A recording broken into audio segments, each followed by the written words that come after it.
Então, vamos falar o que é uma auditoria da dívida. A auditoria, como todos vocês sabem, é uma investigação. O grande diferencial de uma auditoria é que a auditoria só se baseia em documentos e provas oficiais. Então, diante desse exame, a auditoria tem uma força muito grande. Um relatório de auditoria passa a ser um documento. A auditoria permite explicar os mecanismos que geram dívida.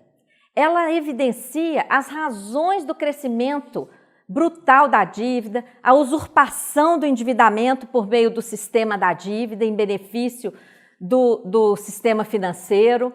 Revela toda a instrumentação jurídica, porque como nós vimos lá na aula do sistema da dívida, um dos componentes, uma das engrenagens do sistema da dívida é todo esse aparato legal. Então, uma auditoria da dívida, ela vai mostrar essa instrumentação e ela mostra também os impactos sociais desse processo. Então, a auditoria que nós queremos realizar não é aquela auditoria meramente contábil, de cifras. Não, nós queremos realizar uma auditoria integral que permita conhecer toda essa influência do sistema da dívida na conjuntura, na arquitetura jurídica do país, não é? E promovendo toda essa sangria financeira com gravíssimos impactos sociais. Como nós vimos, é por causa do sistema da dívida que o nosso Brasil, rico sob todos os aspectos, vive essa injustiça social. Somos um dos países mais injustos do planeta. E o sistema da dívida é um dos principais sustentáculos desse cenário de escassez, como a gente está vendo durante todo o curso. A auditoria, ela pode ser feita de forma oficial, o que seria o ideal, tanto em âmbito dos tribunais de contas, como no âmbito do próprio executivo, do poder executivo, como aconteceu no Equador. A auditoria equatoriana aconteceu a partir de um decreto presidencial, no âmbito do poder executivo, foi realizada dentro do Ministério da Fazenda do Equador e com mérito, com participação oficial de representantes dos órgãos equatorianos encarregados de acompanhar o processo de endividamento público, como também pessoas da sociedade civil, inclusive estrangeiros. Eu tive a honra de ser nomeada no decreto presidencial do presidente Rafael Correa para fazer parte da comissão que realizou a auditoria da dívida do Equador. Então, ela pode ser feita de forma oficial, mas ela pode ser também feita de forma cidadã, como tem acontecido aqui no Brasil. A nossa auditoria cidadã tem inspirado movimentos sociais no mundo todo a organizar esse tipo de investigação, que representa o empoderamento da sociedade. E isso tem que acontecer, porque somos nós que pagamos essa conta, não é? Daí a importância de organizarmos núcleos da auditoria cidadã da dívida.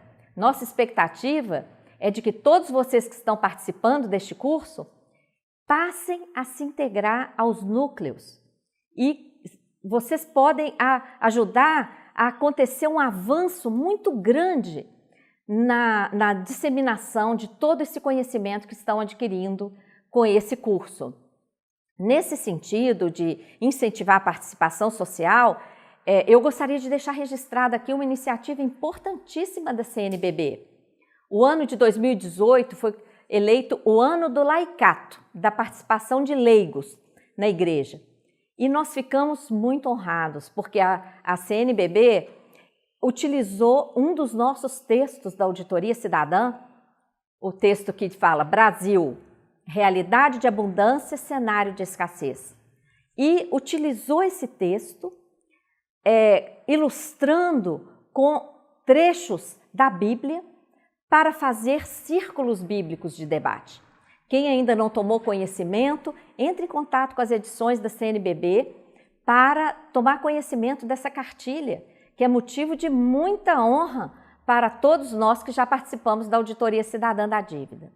No caso dos estados, a necessidade de auditoria, eu creio que já está clara para todos vocês, não é? Quantas vezes os estados já pagaram aquela dívida que foi refinanciada? Nós vimos aqui durante o curso, né, vários quadros, a dívida já foi paga no mínimo 3 vezes e os estados ainda devem 5 vezes. Perderam seus patrimônios para pagar essa dívida, além do pagamento financeiro, não é? Quanto que representou aquela dívida de passivo dos bancos que todos nós estamos pagando?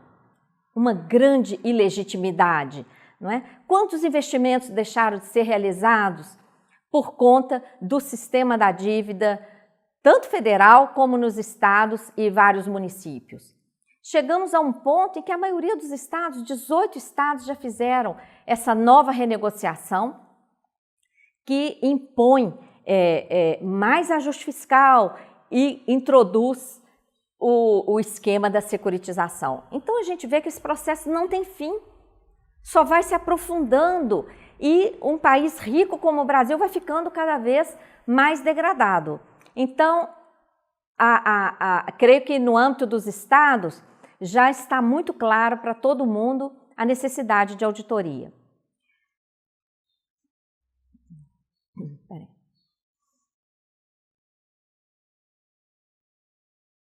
Nós já tivemos aqui no Brasil uma experiência histórica de auditoria que também é desconhecida da maioria dos brasileiros e brasileiras.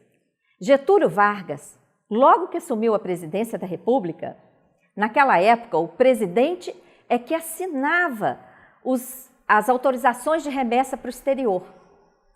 De tanto assinar autorização de remessa para o exterior, ele falou, peraí, o que tanto eu autorizo aqui? E determinou ao seu ministro de Fazenda, Oswaldo Aranha, que levantasse todos aqueles contratos de endividamento externo. Olha, ele determinou dessa forma a realização de uma auditoria. Porque, como nós falamos, o que é uma auditoria? É investigação em cima de documentos e provas. Ao levantar os contratos, ele deu início a uma auditoria da dívida histórica, porque naquele momento restou comprovado que apenas 40% de todo aquele estoque da dívida estava comprovado documentalmente. Não havia registro aqui no Brasil daquelas remessas e nem documentação, a contabilização era super precária. Quem fazia o controle do endividamento brasileiro eram os bancos internacionais. Diante daquela comprovação de insuficiência de documentos, o Getúlio Vargas conseguiu reduzir a dívida em cerca de 50%, reduziu também o volume de pagamentos. Então, reduziu tanto o estoque como o fluxo. Não foi à toa que durante o governo de Getúlio Vargas, apesar de todas as contradições, nós tivemos um avanço em todas as áreas do nosso país. Tanto na área de investimentos, com a criação de empresas estatais, desenvolvimento socioeconômico com a criação da CLT e várias outras coisas. Então, essa experiência histórica é importantíssima. A experiência do Equador foi uma das experiências mais importantes do mundo. Ela provou que aquela auditoria, que foi uma auditoria integral, não foi uma auditoria meramente contábil, foi uma auditoria integral com várias comissões de dívida multilateral, que é a dívida com a FMI, Banco Mundial, dívida bilateral, país a país, dívida com bancos privados internacionais, da qual eu tive a honra de participar, e foi o trabalho que possibilitou o ato soberano do presidente Rafael Correa.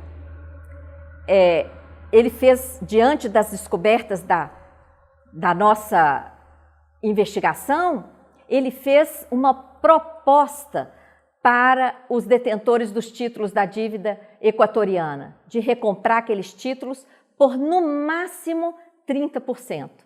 E olha, todo mundo fala, se enfrentar o sistema da dívida, o país fica isolado, quase que dizem que o mundo desaba. O que aconteceu no Equador? 95% dos detentores dos títulos entregaram os títulos, concordaram com a proposta feita pelo presidente da República, o que possibilitou uma redução de 70% daquela dívida externa em títulos, não é? Possibilitou um avanço econômico e social impressionante. Além dessas comissões, o processo de auditoria da dívida do Equador possibilitou também uma modificação da Constituição Federal. Né? Vocês vão ver no material do curso um gráfico importantíssimo que mostra a inversão. Antes, o orçamento dedicava 30% dos gastos públicos para as áreas sociais e 70% para os gastos financeiros com a dívida. Depois da auditoria, isso se inverteu. Não é? Vocês vão ver também a explicação sobre o que é uma auditoria integral que está definida no decreto que criou a Comissão da Auditoria da Dívida no Equador. Na Grécia, a experiência também foi impressionante. Fiquei lá 7 semanas, mas valeu a pena.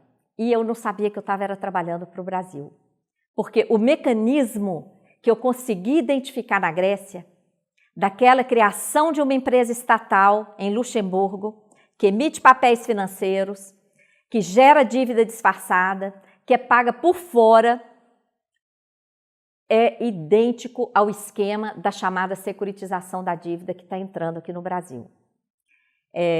Nossa participação na Grécia começou, na verdade, em 2011, quando participamos de uma conferência. Naquela época, um texto sobre todas essas experiências de auditoria cidadã, do Equador, da CPI, que nós já possuímos, nós enviamos para os organizadores daquela comissão na Grécia. E qual foi a minha surpresa? Quando eu cheguei lá, eles haviam publicado um livro em grego com todo aquele material. Isso também foi motivo de muita honra para a auditoria cidadã. A capa do livro está ilustrando aí essa nossa aula.